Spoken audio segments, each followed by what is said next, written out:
రోజు సాయంత్రం పిల్లలకు భోగి పళ్లు పోసే సాంప్రదాయం కూడా మనకుంది. పిల్లల తలపై రేగిపళ్ళు, పూలు, నాణేలు కలిపి పోస్తారు.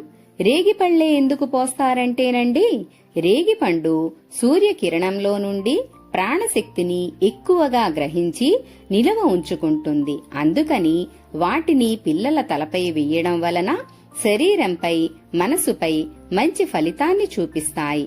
బయటకు కనిపించని బ్రహ్మరంధ్రం మన తల పైభాగంలో ఉంటుంది.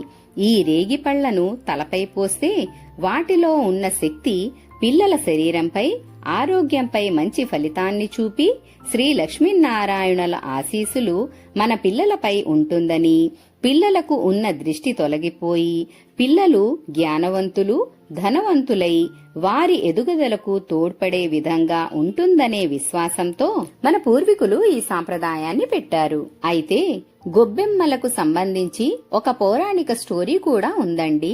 అదేంటంటేనండి, పూర్వం మహిషాసురుడి వంశంలో రురువు అని ఒక రాక్షసుడు ఉండేవాడు. వాడు బ్రహ్మదేవునికి తపస్సు చేసి తనకు మరణం లేకుండా వరమివ్వమని కోరుకుంటాడు. భూలోకంలో పుట్టినవారు మరణించకుండా ఉండలేరు అని అంటారు బ్రహ్మదేవుడు. ఆ మాట విని రురువు బాగా ఆలోచించి ఇలా అంటాడు, ప్రభూ, అయితే ఇంటి ముందు పేడ ముద్దలు పెట్టి వాటికి పూలతో నెల రోజులు పూజించిన తరువాత వాటితో మంట పెట్టి ఆ మండుతున్న మంటలో నన్ను పడవేస్తేనే నాకు మరణం వచ్చేలా దీవించండి అని అంటాడు.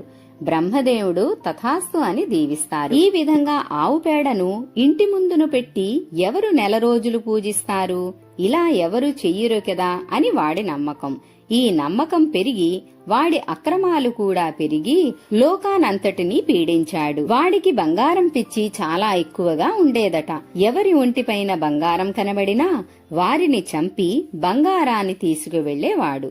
ఋషులు, మునులను కూడా జపం, తపం, యజ్ఞం చెయ్యనివ్వకుండా హింసించేవాడు. వాడి అక్రమాలు తట్టుకోలేక బ్రహ్మదేవుని దగ్గరకు వెళ్లగా బ్రహ్మదేవుడు వాడి మరణ రహస్యం తెలుపుతూ ఇలా అంటారు, రాబోయే ధనుర్మాసంలో ఇంటి ముందు ముగ్గు పెట్టి ఆ ముగ్గుపైన ఆవు పేడతో ముద్దలుగా పెట్టి వాటికి పూలతో పూజలు చేసి మరునాడు వాటిని పిడకలుగా ఎండబెట్టండి. ఇలా నెల రోజులు చేశాక వాడికి యుద్ధానికి పిలవండి. వాడు వచ్చాక ఈ మంట వేసి వాడిని ఆ మంటలో పడవేయండి అని అంటారు. ఋషులు, మునులు అలానే పూజలు చేసి రురువుని యుద్ధానికి పిలుస్తారు. వీళ్లు నాతో ఏం యుద్ధం చేస్తారు?